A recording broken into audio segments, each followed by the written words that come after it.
بسم الله الرحمن الرحيم الرحمن علم القرآن خلق الإنسان علمه البيان الشمس والقمر بحسبان. في العراق كثر أتمنى الجميع أن يحدثك يا شيخ. السلام عليكم ورحمة الله. عليكم السلام ورحمة الله وبركاته. أهلا وسهلا أخ عبد الكريم من العراق، تفضل. تحية لك أخي الفاضل وتحية للشيخ الزغبي محمد حفظك الله. اسمحوا لي، أنا بصراحة يعني منذ زمن أحاول أن أتصل بكم ولا أستطيع، والآن قدر الله عز وجل. يا إخوة تفضل. أنا من بغداد. نعم. أناديكم من بغداد، من ذا أصابك يا بغداد بالعين؟ ألست قد كنت يوما قرة العين؟ الله أكبر. أنا أناديكم من العراق يا خليلي، هل في مصر عين حزينة تبكي على بغداد لعلي أعينها؟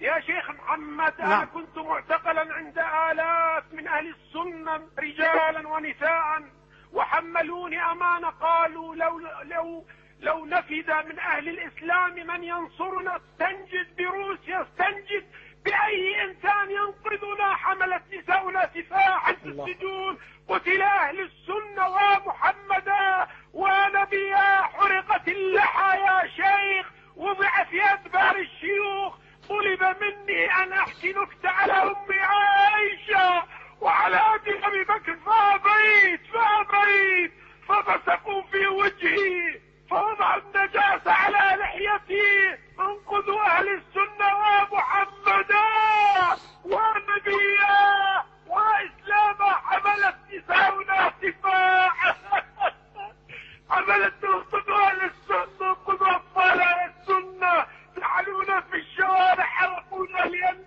في عمر وبكر وعثمان وبهادلنا من أصحاب رسول الله ونحن في السجون. قالوا احكي لنا نكتة عن عائشة، قلنا لا، فقطعوا أصابعنا وطلعوا أظافرنا. يا شيخ إني أحملك أمانة، اللهم اشهد إني بلغت. رأيت فتاة تغتصب وتقول والله أنا باكر، والله أنا حافظة القرآن، ثم قالت تنادي من يذهب إلى رسول الله ويقول عز الرجال عز الرجال، عرض رسول الله ينتهك يا شيخ. اسمع، بلغتك وأنا لا زالت أعراض الحرق على مكان حساس في جسمي، لأني فقط ابني اسمه عمر وبنت اسمها عائشة، لقد حرقوا طفلا في الفرن ووضعوا عليه البصل لأن اسمه عمر، عمره 3 سنوات، وقدموه لأبيه. ماذا؟ اللهم اشهد، اللهم انقذنا. هل من مغيث؟ أما من معتصم يغيث؟ أما من ابن تيمية